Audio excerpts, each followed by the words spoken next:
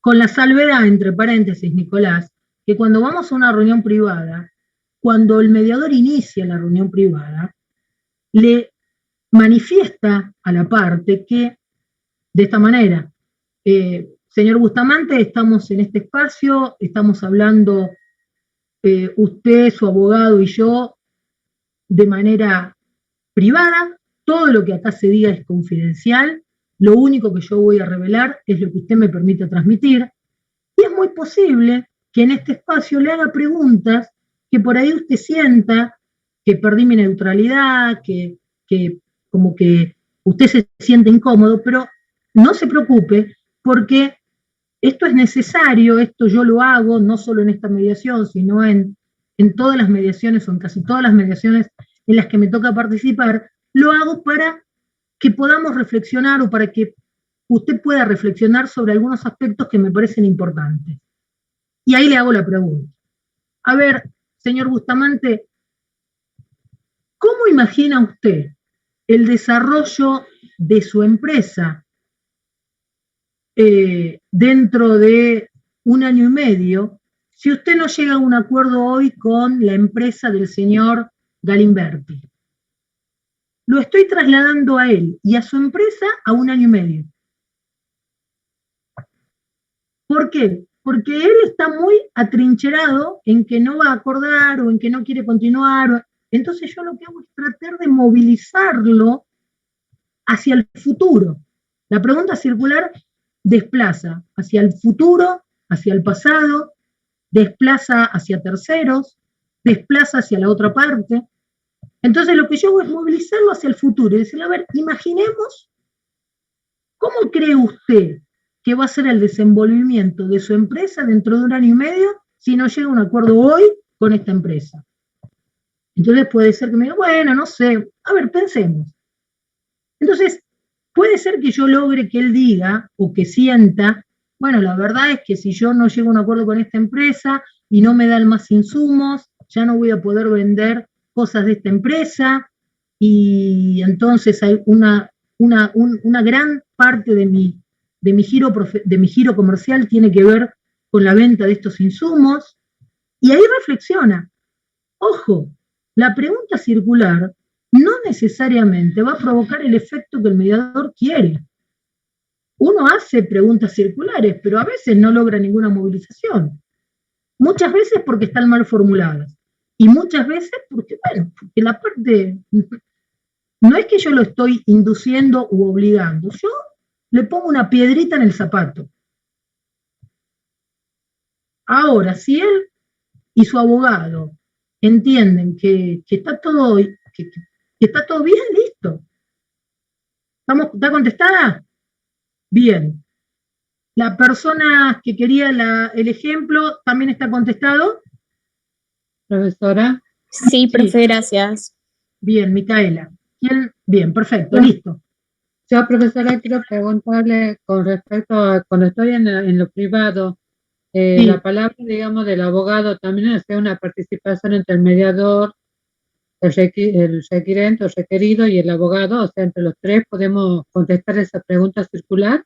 Las reuniones privadas siempre son con la parte y su abogado, no separamos al abogado de su parte.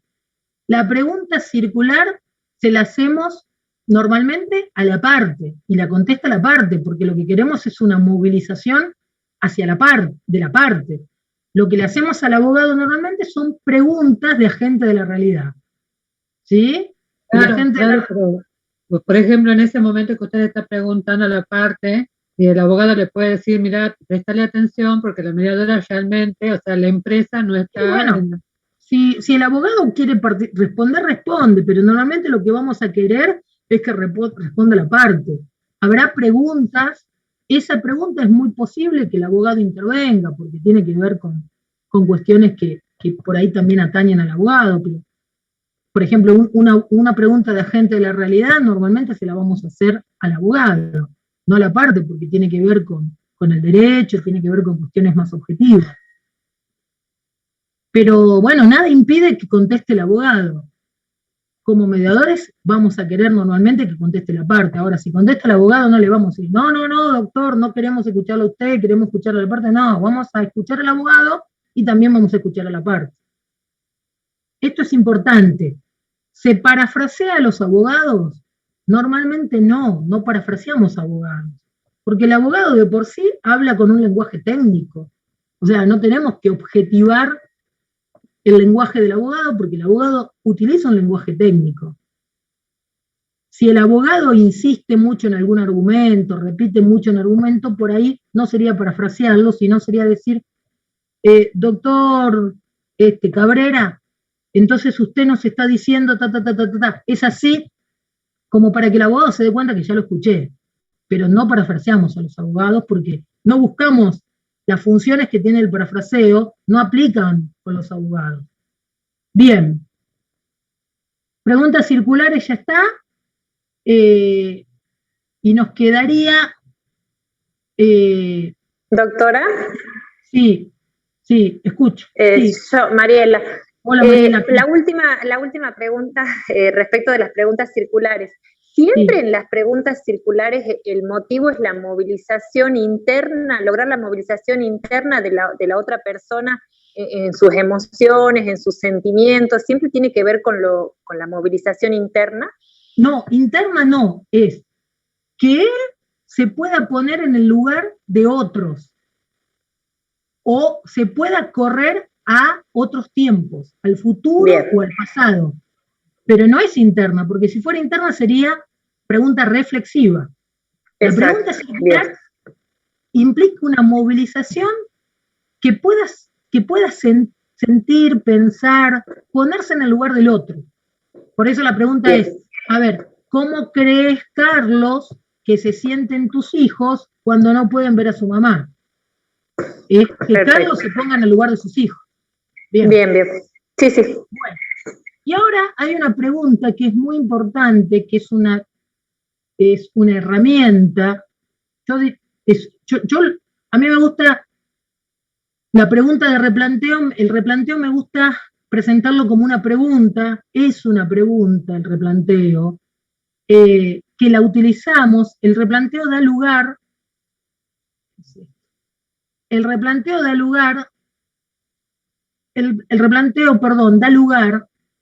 al inicio de la tercera etapa que describe Hayton y Álvarez, replanteo y generación de opciones.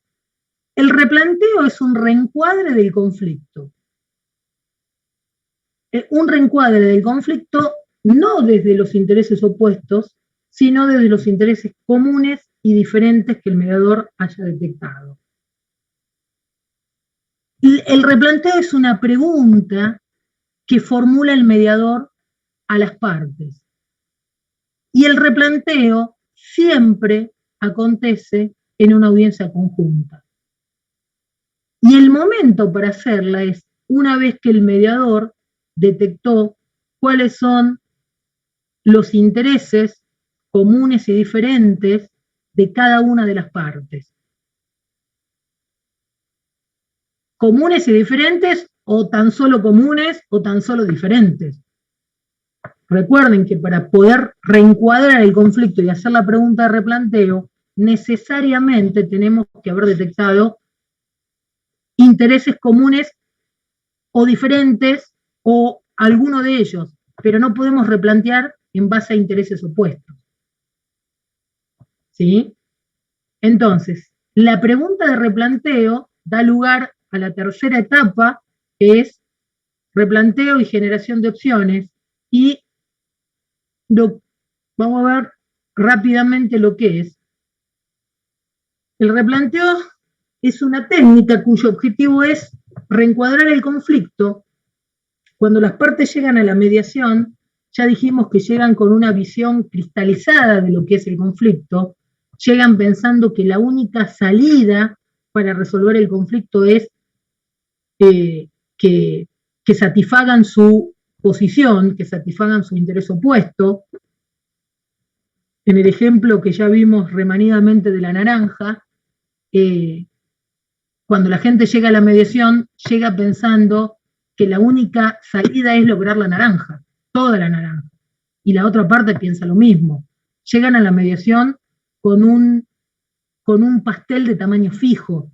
Y la idea es que cuando transcurre el proceso de mediación puedan agrandar el tamaño de ese pastel, viendo que además de ese interés opuesto, vislumbrado como la única salida, hay otros intereses que URI los clasifica en comunes y diferentes. Entonces, la pregunta de replanteo se hace en audiencia conjunta y la fórmula de la pregunta de replanteo es ¿cómo podemos hacer para satisfacer la necesidad prioritaria y subyacente de la parte A y la necesidad prioritaria y subyacente de la parte B? Si la pregunta de replanteo está bien formulada y realmente comprende los intereses comunes y diferentes de las partes, va a dar lugar a que las personas puedan generar opciones. Entonces, ¿cuál es el objetivo de la pregunta de replanteo? Reencuadrar el conflicto para la generación de opciones. Obviamente que nosotros a Carlos y a Ana no le preguntamos como mediadores, a ver, Carlos, Ana, ¿cómo podemos hacer para satisfacer tu necesidad prioritaria y subyacente conjuntamente con tu... No, lo que hacemos es poner los intereses comunes y diferentes que hayamos detectado, reemplazar esa fórmula por los intereses comunes y diferentes que hayamos detectado. Por ejemplo, uy, esto está, a ver si lo puedo poner en otro color para que se vea mejor.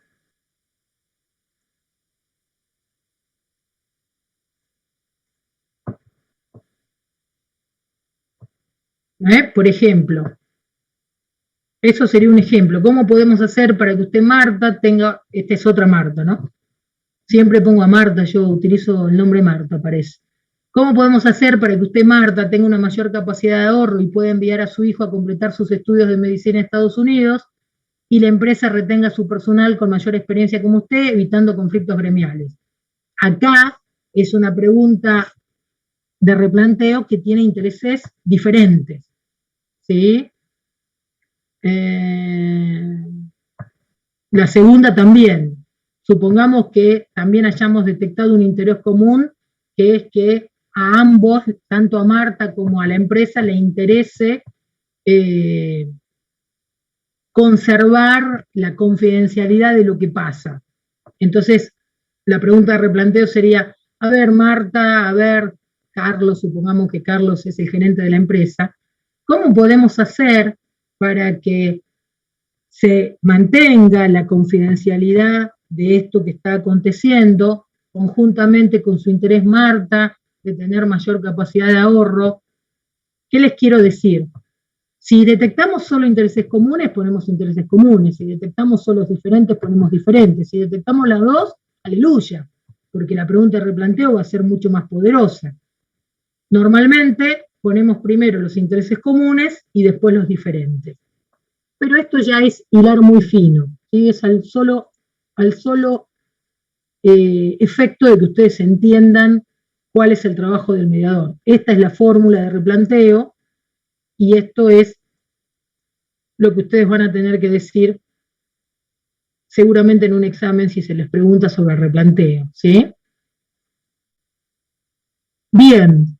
¿Qué hora es? Me queda dar el discurso de apertura, según me lo pidió Julia, y como tenemos un poquito de tiempo, me gustaría o dar rol de abogado diablo y agente de la realidad, y o que ustedes me hagan alguna consulta que estimen que les interese. Antes si no, continúo con abogado del diablo y agente de la realidad y un ejemplo de discurso de apertura.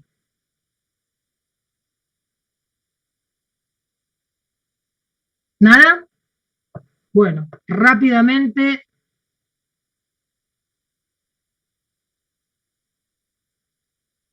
Rápidamente, si es que lo encuentro acá.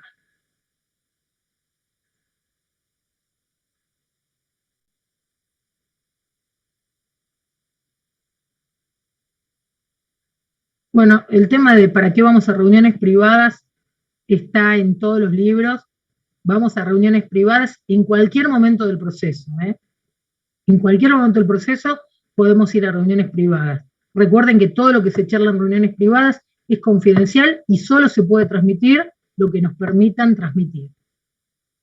Si vamos a reunión privada con una parte, vamos a reunión privada con la otra parte y tratamos de ir más o menos la misma cantidad de tiempo.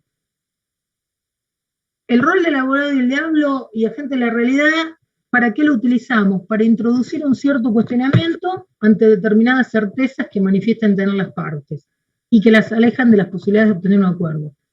En criollo, ¿para qué utilizamos esta herramienta? Un poco lo que hablábamos recién. Cuando alguien está tan atrincherado en una idea, está tan atrincherado en determinadas certezas, es imposible continuar. Porque si yo creo que haciendo un juicio voy a lograr que me paguen un resarcimiento de 400.000 pesos y en la mediación me están ofreciendo 290.000, evidentemente, si yo tengo esa certeza, no voy a continuar en la mediación. Una cosa es tener la certeza, porque realmente es la mejor alternativa, yo tengo esa alternativa afuera, y otra cosa es creer que la tengo y en realidad no sé si la tengo. Entonces, el rol de abogado del diablo y agente de la realidad lo que va a hacer es tratar de generar dudas sobre esa certeza. Por ejemplo, esta técnica, tanto el rol de abogado del diablo como el de agente de la realidad, se utiliza en audiencias privadas, únicamente. Se pueden hacer en cualquier momento del proceso, pero normalmente las hacemos cuando acontece esto. Entonces, por ejemplo, si yo tengo la certeza que yendo a, no aceptando el arreglo y yendo a un juicio voy a obtener los 300.000 pesos que pido, o no sé cuánto pedía, bueno, poner los 300.000 pesos que pido, lo que va a hacer el abogado es utilizar el agente de la realidad y le va a decir al abogado, a ver, doctor Bustamante, acá Carlos nos dice que, bueno, que en definitiva, yendo a un juicio, él puede lograr casi la totalidad de lo que reclama. Cuéntenos, doctor Bustamante, ¿cuánto dura un juicio? ¿Cómo sería el trámite? ¿Cuál sería el dinero que tendría que desembolsar para afrontar la etapa judicial? Bueno, entonces el abogado va a ir contestando, y el abogado va a contestar dependiendo su mirada, y si el mediador no está de acuerdo con lo que contesta del abogado, el mediador no lo va a confrontar. ¿No? Si el abogado le dice, no, mire, esto en 3 meses lo finiquitamos, no es que el mediador le va a decir, no, mire, pará, si no es así. No, el abogado le va a decir, bueno, y dígame, ¿todos los juzgados demoran ese tiempo? Bueno, uno le va a seguir preguntando, pero si el abogado sigue en esa tesitura, pero normalmente los abogados contestan lo que es. Otra pregunta es, a ver, dígame, doctor, ¿qué dice la jurisprudencia en temas como estos? ¿Hay jurisprudencia? ¿Es favorable? ¿No? Bueno, eso es para confrontar. Entonces, en base a lo que el abogado diga, Carlos va a decir, no, bueno, pará, la alternativa que yo creo que tengo, que es muy fuerte, la verdad que no es tan fuerte, me conviene seguir negociando. La diferencia entre abogado del diablo y agente de la realidad es muy sutil, y en realidad el abogado del diablo lo que hace es contrastar argumentos de las partes analizando fortalezas y debilidades de cada uno. Normalmente las fortalezas y debilidades las sabe la parte, Carlos o Ana, entonces la técnica de abogado del diablo normalmente la usamos con la parte, y la técnica del agente de la realidad depende, si es cuestiones de derecho, se lo formulamos al abogado para que Carlos escuche. El agente de la realidad únicamente no tiene que ver con cuestiones del derecho. ¿Se acuerdan que decíamos que los criterios objetivos tienen que ver con criterios de mercado, la evaluación de un perito, la ley, la jurisprudencia. Bien. ¿Algo más? ¿Nos queda el discurso y algo más? Bueno, entonces vamos a el discurso.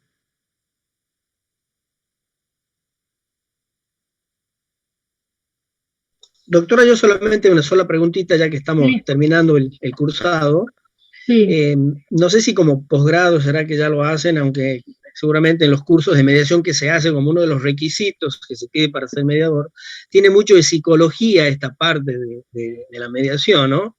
Porque se trata de conocer mucho de las expresiones, toda la gestualidad, todas las preguntas que se van haciendo, como ir interiorizándose en la cabeza y en el corazón de las partes que van a participar de una mediación, lo que muchas veces en los estudiantes de Derecho, digamos, no estamos preparados para eso, pero me imagino que después, dentro de lo que es la preparación efectiva y práctica ya para el ejercicio de la mediación, debe haber algo más relacionado con la parte de la psicología de las personas, para estudiar. Mira, Nicolás, una vez que ustedes se reciben de abogados, o bueno, el que quiere antes, ser mediador es una profesión y requiere una capacitación. Hay una capacitación puntual que son básicas de 100 horas para ser mediador y después hay que seguir especializándose. Y el programa de estudio tiene que ver con, la mediación abreva, para formarse como mediador uno tiene que abrevar de conocimientos de psicología, de derecho, de economía, de medicina. El marco teórico de la mediación está en construcción todavía y abrevamos de diferentes marcos teóricos, ¿sí? Entonces, se requiere una capacitación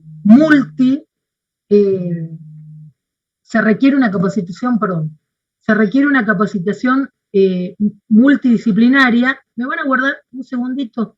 Se requiere una capacitación, miren, ahora un segundito. Se traba el celular.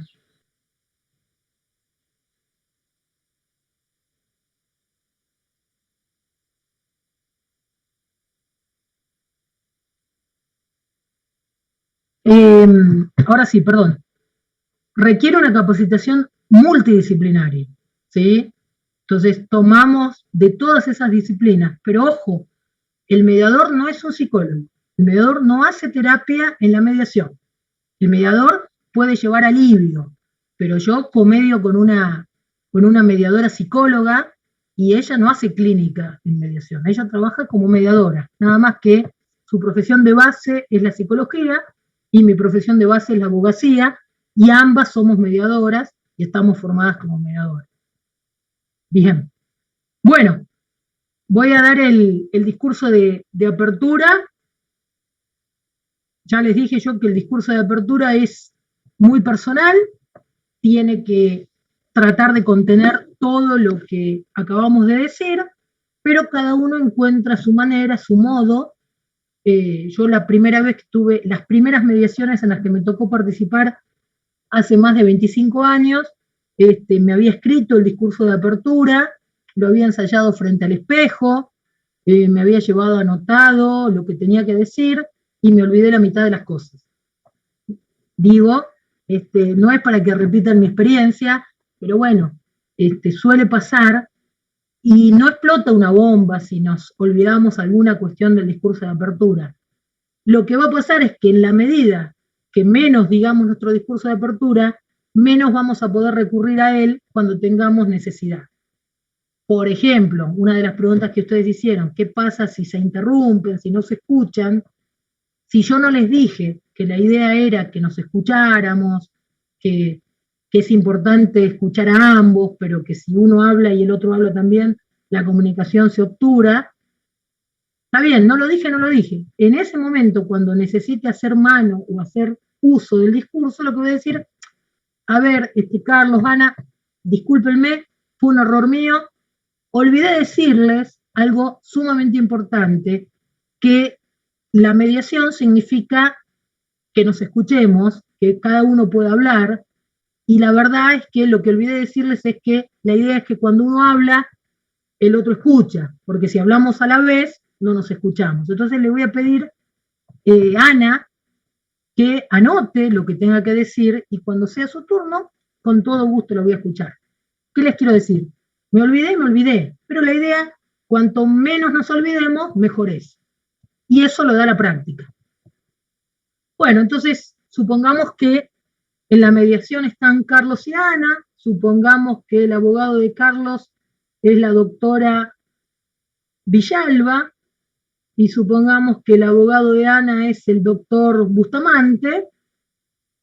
Entonces,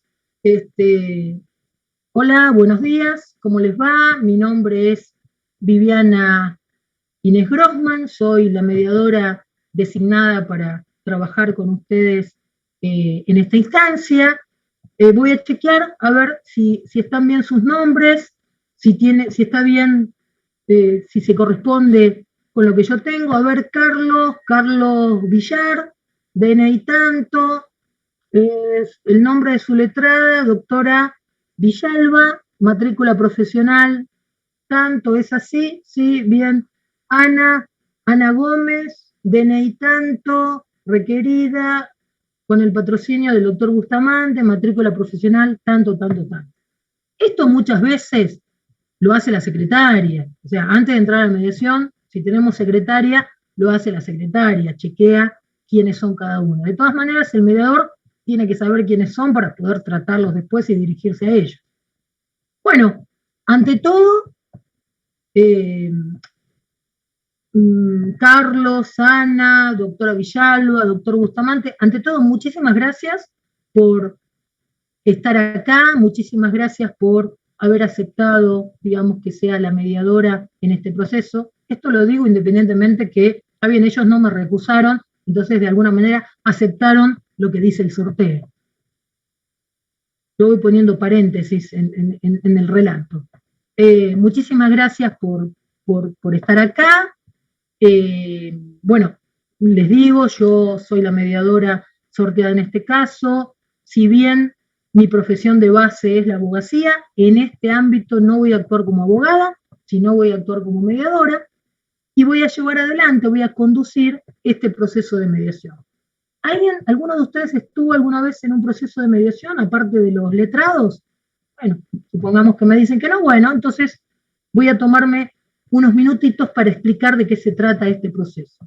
Bueno, la idea de la mediación es que podamos conversar, que ustedes puedan conversar acerca de sus necesidades, de sus intereses, para poder resolver el planteo que los trae hoy a este espacio.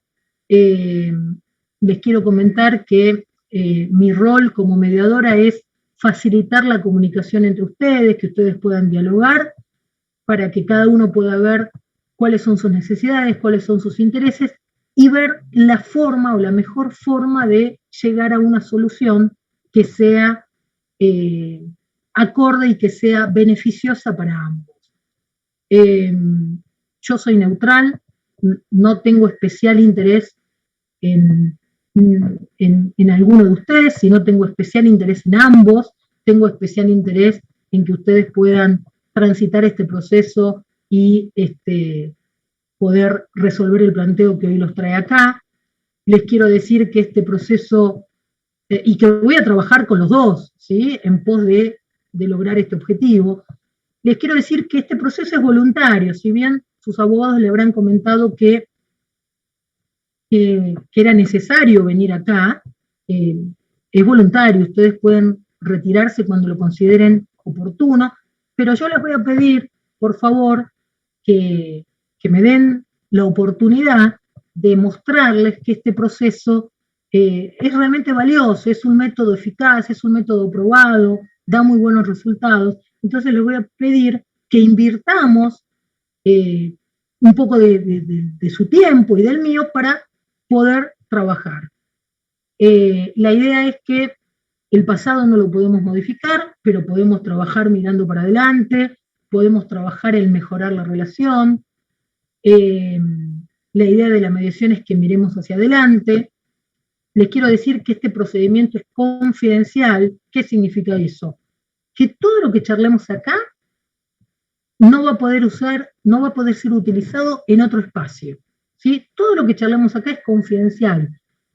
Esto significa que a mí no me puede llamar un juez para que cuente lo que pasó acá. De lo único que va a quedar registro acá es, si llegamos a un acuerdo, se va a elaborar un acta, y si no llegamos a un acuerdo, también se va a elaborar un acta, y las actas donde conste que ustedes vinieron y cuántas audiencias se llevaron a cabo. Para refrendar esta confidencialidad, vamos a firmar este convenio. Les paso el convenio para que lo lean, tranquilos, y seguramente sus abogados ya le habrán comentado, y lo firman, poner. Les quiero decir que, como les dije, si bien yo soy abogada, en este ámbito no voy a actuar como abogada, sino voy a actuar como mediadora. Ya saben cuál es mi rol. Para hablar sobre el derecho están sus abogados.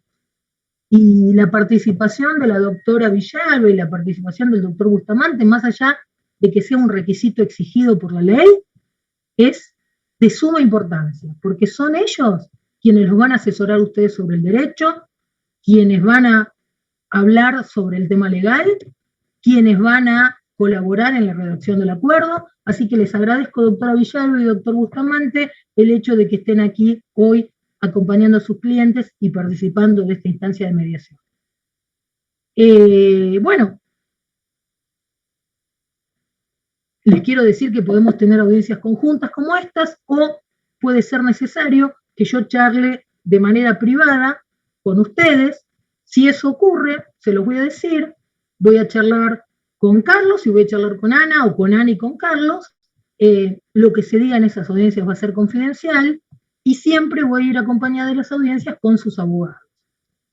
Bueno, como les dije, yo intento facilitar la comunicación, intento generar una comunicación eficaz, con lo cual es de suma importancia que nos escuchemos. Y para escucharnos es necesario que no nos interrumpamos. Yo les voy a dar lápiz y papel por si ustedes se les ocurre algo, quieren decir algo y en ese momento está hablando otro, que lo anoten, ¿sí? Les quiero decir que a mí me interesa escucharlos. Yo estoy acá para escucharlos. Entonces, cada uno va a tener su tiempo. No se hagan problema por eso. También me va a interesar escuchar a sus letrados. Bueno, ¿alguna duda? ¿Alguna pregunta? ¿No? Bueno, entonces vamos a escuchar a Carlos a ver qué es lo que tiene para decir. Ese es el discurso de apertura. Fíjense que es tranquilo, es con palabras no técnicas. Algo les quería decir y me olvidé. Bueno, no importa, quedará para otro momento. ¿Quedó claro el discurso? No sé cuánto llevó. Sí, profe. Sí, profe. No sé cuánto tiempo. Bien, gracias. No sé cuánto tiempo demandó, pero vieron que, no sé, no es largo. Casi 7 minutos, Bueno, es medio largo. más o menos. Es un poco largo, pero de última, yo lo que pasa es que es difícil dar un discurso cuando no tengo feedback del otro lado. En la medida que yo veo que Carlos y Ana van entendiendo, voy avanzando más rápido, ¿sí? Eso tiene que ver. Pero bueno, nada, eso tiene que ser un discurso. De todas maneras, cada uno lo hará a su manera, pero ese es un discurso aceptable. ¿Olvidé algo decir? ¿Olvidé algo en el discurso? ¿De lo que tenía que decir?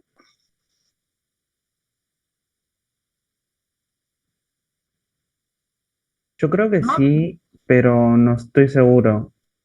¿Crees que sí, pero no estás seguro? Bueno. Claro, porque, o sea, usted dijo que de acá se labra un acta, pero no le aclaró que el acta se labra haya o no haya acuerdo. Sí, yo dije que se va a labrar un acta con el acuerdo, y si no hay acuerdo también se va a labrar un acta. Ah, por eso no estaba seguro, porque no recordaba si se había escuchado. No importa. Después escuchen la grabación y ahí digan, te faltó tal cosa. Seguramente algo me faltó, pero no sé. Bueno, Chicos, fue un gusto haber transitado este espacio con ustedes.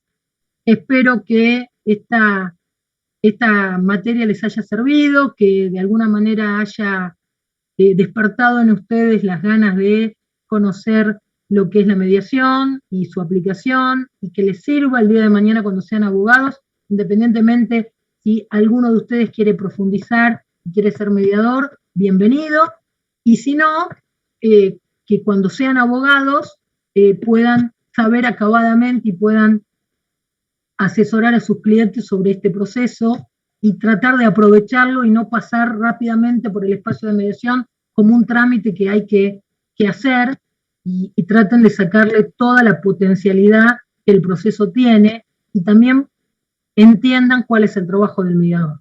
Creo que hay preguntas en el chat.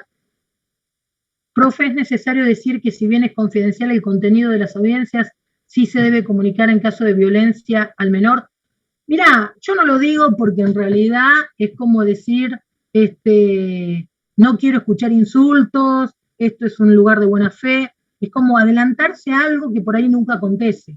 Cuando ellos firman el convenio de confidencialidad, en el convenio de confidencialidad está especificado eso, que el deber de confidencialidad quedará relegado en caso de existencia de conocimiento de un delito o violencia grave. O sea, eso no es necesario decirlo, porque ya está íncito en el convenio. Recuerden que las dos excepciones a la confidencialidad son en caso de violencia grave o delito, y cuando, que siempre se olvidan de esto, cuando la ley habla de otros profesionales intervinientes. Otros profesionales intervinientes son los peritos. El informe del perito puede ser usado en un juicio, no es confidencial. Esas son las dos excepciones al deber de confidencialidad. Lean el convenio de confidencialidad y ahí están las excepciones. Bien. Profe, ¿puedo preguntarle algo? Sí, cómo no. Quiero saber si, digamos, en un conflicto que tuvo María y Pedro, van a mediación, resuelven y cierra la mediación. Con posterioridad tienen otro conflicto, las mismas partes, y quiero saber si es necesario o conveniente que intervenga el mismo mediador de la vez anterior. No, bueno, no, van a sorteo nuevamente, van a sorteo. Lo que pasa es que normalmente, normalmente cuando en una mediación van por régimen comunicacional, también a veces se tratan otras cosas, porque en realidad no están íncitos como objeto, pero se tratan como cuestiones de agenda. O sea, si yo no resuelvo el problema del auto, de la venta del auto, por ahí me va a interferir en el régimen comunicacional. Entonces, muchas veces surgen temas durante el proceso de mediación que, si bien no son parte del objeto, son tratados, porque los temas en mediación no es como en sede judicial, que la demanda, la contestación de demanda, la reconvención, y ahí se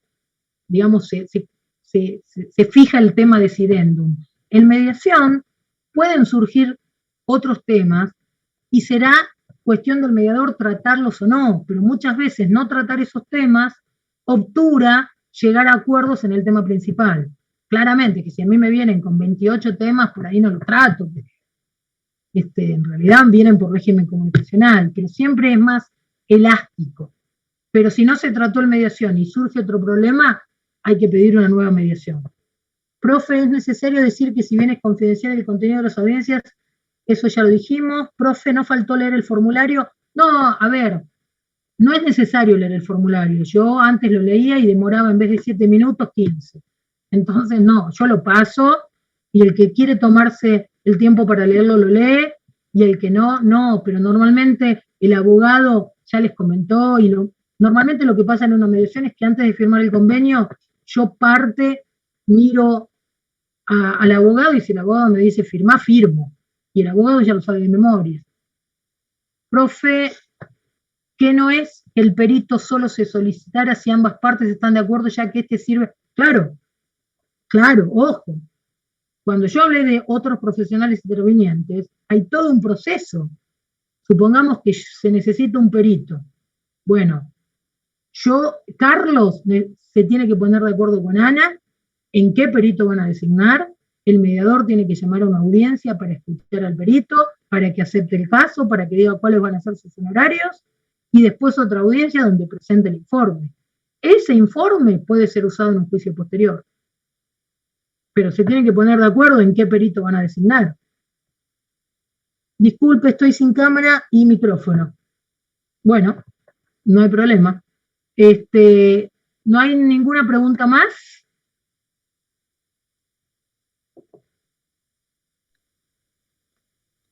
Julia, no sé si levantó la mano o me está saludando. El 10 del examen. No, es mi cosito, es mi mouse. Bueno. Nora, profesora, una pregunta. Sí. ¿Esta es la última clase? Esta es la última clase, sí. La próxima clase, la semana que viene no hay clase porque tomamos examen y después ya nos encontramos para el examen. Sí, sí. Sí, porque entiendo, estoy cursando, empezando de nuevo con los estudios después de muchos años. Y esto de la virtualidad, con respecto a que ya no vamos a tener los dos parciales y que es integrador, ¿es equivalente a un examen, como vamos a rendir a un examen libre? No, no es equivalente porque en el examen libre ustedes sacan bolilla y les puede tocar cualquier punto del programa. O sea, les toca la bolilla 1 y la bolilla 9.